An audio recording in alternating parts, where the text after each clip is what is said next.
You would think that it is a no-brainer to protect the water. We're not separate from nature. We're not separate from water. Whatever rainfall falls on each acre of land and runs off is carrying with it anything that's in that land. So if there's pesticides, if there's nutrients, if there's bare soil and that sediment detaches, it goes along with that water flowing towards the stream. Everything interacts. The eagles that fly up and down, especially the main stem of the Musconetcong, they're there to eat the trout. The trout are there to eat the bugs. If we kill the bugs, the whole system unravels. A typical wild and scenic river, the vast majority of them tend to run through federal lands, national parks, and are run by the federal government. But in the case of a partnership wild and scenic, which is what we see in New Jersey and on the East Coast, their watersheds have been populated for thousands of years. We're very lucky that the Musconetcong runs through a lot of farmlands. It's a great part of the state that is blessed with great soil, so we have all sorts of good agricultural use. West Portal Creek is a tributary that meets the Musconetcong in one of those good stretches. So it's important that West Portal Creek is delivering cold, clean water to the Muskie. Things that don't get protected disappear. You know, there's thousands of rivers in the state of New Jersey, and many of them, most of them, are impaired in some way, and most of them don't have a guardian like the MWA. It gets monitored and protected by a partnership. Farmers in a place like this need to be one of our best partners. Oh, kiddo. Thank you. Making my heart happy seeing Oh, this. God bless you. Good job. Thank you. Bernie had worked with us for years, worked with the Natural Resources Conservation Service, the Farm Service Agency, the Soil Conservation District. He was one of our tried and true conservation customers, which was fantastic. So I came out as a new soil conservationist and looking at the farm operation and saw this opportunity. Had a conversation with him and said, hey, you know, would you be willing to consider fencing the cows out of the stream? From that standpoint, it was an easy sell in that Bernie was already aware. The cows were eroding the banks, and every time a storm come through, they would erode. We had so much development upstream, the runoff was getting more and more severe. Every time it rained, it would all end up in the barnyard, and whatever was in the barnyard ended up in the brook. When you came to ask me about if you would like to be a pilot project on a riparian buffer, I said, well, it's going to be sooner or later. I'm going to have to do something. And she said, well, you'll be the first one if we can get this done to cooperate with. And at first, a lot of soul searching and seeing if this would work for me. But I knew the brook was changing. This buffer project has been in place now for just about 23 years. Turned out better than I thought. I'll take that. Yeah. I will take that. Turned out better than I thought. Trees that are being the sponge. Mm-hmm. And you know, when I look at this, I see a good distance between the stream and the cropland. Well, I think with the shade and everything, keeping the water temperatures cooler, and also the vegetation or the trees holding the banks firm. And Usually in the Musconetcong, you find a lot of the good bugs, the mayflies, the stoneflies. They can't survive if the waters are polluted. Oh, there's a good one. These macroinvertebrates are so specialized, they will preferentially feed on certain tree species leaves. So some will prefer oak, some will prefer ash. You know, native tree species that these folks, these macroinvertebrates have evolved over time to feed on. You have a favorite fishing spot along here? I'm telling you. Oh, we were close. Yeah, we do, right around the barn. I think West Portal Creek was a great example of a strong partnership with partners that each bring their strength to the table. It's still one of my favorite projects, if not my very favorite. And just upstream is another dairy farm at Huff. And so he had some hesitancy wanting to see how the project worked out for Bernie on his farm. And he also had a really valid concern, which is, how do we know that what I'm doing on my farm is really causing any issues to water quality?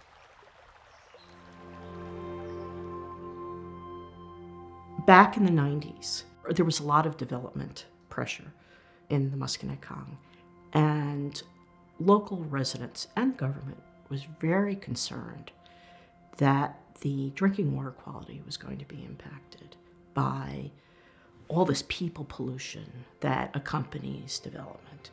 What they found was indeed the water quality had begun to degrade starting in the late 90s. By 2000, an analysis had been done by the state. There was impairment coming from agriculture, from development, from older development, from failing septics or cesspools. After all, there was a lot of early housing. All these kind of old-fashioned practices were definitely impacting the river water quality. There had been a study done in 2007 that collected bacteria data and identified hotspots. And West Portal Creek was one of those hotspots. As part of their study, said, oh yes, there's cow and there's human bacteria present. The problem is the data didn't really tell us what the proportion, how much cow. And if we were going to help our restoration partners decide what activities were going to be more effective, we really need to tell them which bacteria problem was worse. And you have to figure out where that bacteria is coming from. Someone had told me that Montclair State was setting up a microbial source tracking lab. And I said, that's what we need. We need an academic partner who really has the know-how to help us. It is very difficult to deal with non-point source pollution. Just like the name suggests, non-point source pollution comes from all over the place. It could come from the parking lot, it could come from your garden, it could come from any farm. And because it's not going to be able to pinpoint to a source, that's why we call it non-point source pollution. So the water might look clean to you, however, bacteria is invisible to people's eye.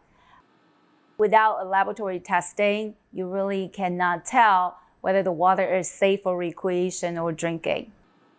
In New Jersey, there are specific thresholds that have been established to give people an idea how likely, if you use the water, you might get sick. So E. coli is a bacteria that can be used to represent the greater bacteria community. And if the number is over 235 at any given day or any given sample, the water is considered impaired. On West Portal Creek, bacterial levels were ranging from about 6,000 to 90,000 colony-forming units. So obviously something had to be done. We were able to get funding to better identify what were those sources of bacteria coming into that watershed. And I think at the same time, that also brought in opportunities for the Musconetcong Watershed Association to do some additional sampling and fecal source tracking. So we're out here on a tributary to the Musconetcong, and what we're doing with the team, not just with the MWA, but with MSU, we're collecting discharge, and then we're also collecting nutrients like total phosphorus, and then we're also collecting samples like microbial source tracking, which is bacteria to a certain DNA level. So we can say whether this is cow, whether this is goose, whether this is human, whether this is deer. and put a face to the bacteria so that then we can go after the source of that bacterial contamination. We know they are farm around, but it is of course unfair to say, hey, farmer, you are the one that are contributing bacteria without any data to back us up on that. We sampled just the outlet of the tributaries. That's when we went, wow, one of these is not like the others, because West Portal, the bacteria load was super high. And that's when we then went up the tributary further and then did the microbial source tracking at that point. And that, I think, is a key piece of the story, in that when we got that data back that said that there was a high bovine signature in the West Portal, as I recall it, that's when Ed was like, all right, let's talk about this project. Farmers have so much on their plate, from equipment to their livestock, to their crops, regulations, permits. There's so much that they have to deal with to run their business, and there's so much that we put on their shoulders. It's a lot that we ask of our farmland owners.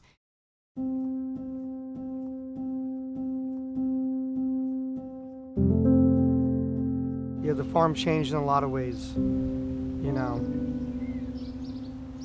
Seems like there's different, erosion problems in different areas than there was even 20 years ago. And the farm changed as simple as we put a new roof on the barn. But the biggest is probably the ground, because of the water. When I was growing up, everybody was a dairy farmer. Now, today it's grain, a lot of hay, a lot of horses. For years we had trouble not with cows crossing, but just because all the sediment came up, and it was always an issue. In a 5-year time frame, we were able to get some proper stream crossings for him, so his cattle had a more stable place to cross the stream to get from one field to the other fields, which kept them out of the stream. When that work was done, my dad owned the farm then. There was a few times when I was growing up that we had a couple cows that, they got over the bank and they broke their leg and all that kind of stuff. By putting that bridge in, when the cows go across to the other side, we're standing there to get cooled off in the summer. It's concrete. It's got to be good quality. I don't want my cows drinking bad water. 2010 or 11 is when we really got into the vegetables. We're lucky we're in this little nook of an area that has incredible soils that are naturally high in lime. These soils also need protection because they're highly erodible, yet highly productive. Pockets in the Musconetcong Valley can easily compete with Iowa, Indiana, and some of those richer agricultural states. We roughly do around 60 acres of produce and fruit. Do 9 markets in New York, Union Square, Brooklyn, Queens, the Bronx. You don't want to use, water that's not good, you know what I mean? Because then it reflects on the product that you take to market. And I think it's important to do conservation. It kind of keeps the land intact. If you would just let it go, I guess you're not really caring about the farm.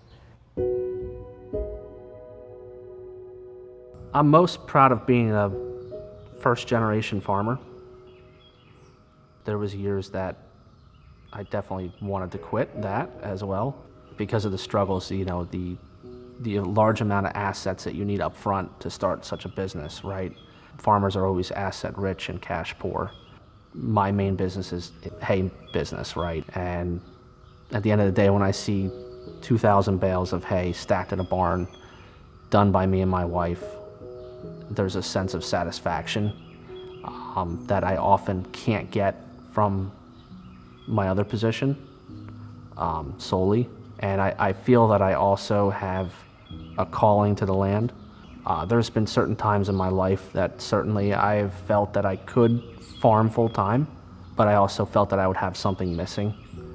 And that was that direct relationship with the farmer and the farming community, which is really important, I think, in carrying out the mission statements of organizations such as NRCS and RCND. Early on, it was really important to work with the producers and help them help the land. So we have several issues with nutrient runoff in the area, and a lot of that has to do with the nutrients that you put on cash crops for them to grow. So cover crop in general is a non-cash crop planted in between growing seasons that is going to protect the soil, protect nutrient runoff, soil and sediment runoff, provide organic matter to the soil over years. And we have seen quite an increase in water infiltration and capacities in fields that have been cover cropped year after year. It has nutrient capturing capabilities so that those nutrients that are attached to those soil particles do not end up in streams or water bodies. Water suffers most at the hands of people when they're being careless. You know, streams are open systems and things happen, and they certainly happened, you know, on West Portal Creek. Soap going into the Musconetcong today is... In May of 2016, there was an accident on Route 78. A tractor trailer loaded with detergents apparently caught on fire, pulled over to the side of the road, and when the fire company arrived, they used hoses to hose down the fire, but unfortunately that forced the detergent down into the stormwater system and directly into West Portal, into the stream itself. Detergent is very, very bad in streams. It's designed to break down fat. It's going to attack oils on fish bodies and break that down. The fish can't survive. What we didn't know was that West Portal Creek was a breeding ground for wild trout.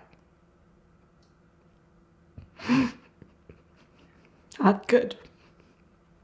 And a lot of those, the dead fish were little guys.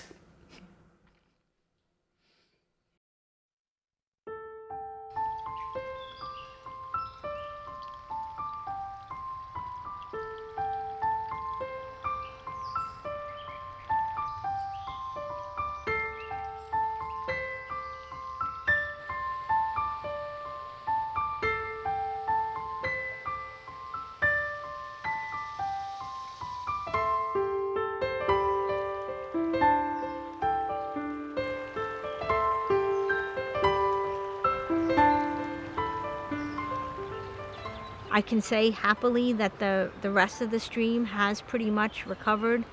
Both that, you know, that bottom layer of the food chain has become probably equal to what it was initially. Occasionally, West Portal Creek is under the state criteria. Occasionally, it's safe enough to swim. This past 10 years, there is a 97% of bacterial load reduction. 97% of reduction in bacteria is a huge success and a wonderful case study. Still has problems, but I think we're going in the right direction. This little stream that had gotten all of this attention, this great team of NRCS, RC&D, MWA, the farmers. It actually runs through a little school, a middle school, and the kids were out there testing, and it became part of their curriculum to monitor the stream. So one of the reasons why this is successful is because we had the partnerships between the federal government, the state funding, the nonprofits, the landowners. That took a long time to develop those relationships so that they were functional and efficient. Conservation and the restoration just continues to grow in this area that's got this concentration of work, this concentration of partners. In fact, local tributaries almost next door are now getting an additional focus as well. So there's one, the Schertz Road Creek tributary, that now has a focus of projects, very similar to how this tributary had a focus of projects. So if you look at any textbook or any paper talking about restoration ecology, they are case study. And this would be a real world case study that happened within, our study area. So that's really exciting. The West Portal Creek is a great model to then have be replicated in other areas where there's focused work and you can actually test the water quality and see the difference. Continuing challenges can range from septic systems to salt on the landscape. It's not just farmers, right? We all have a piece in taking care of the watershed. This is a good model for other watersheds in other places. There's no reason, there's no barrier to nonprofits and the federal government working together, but you do have to build trust. It took about 20 years for it to get to this place. But it's just people.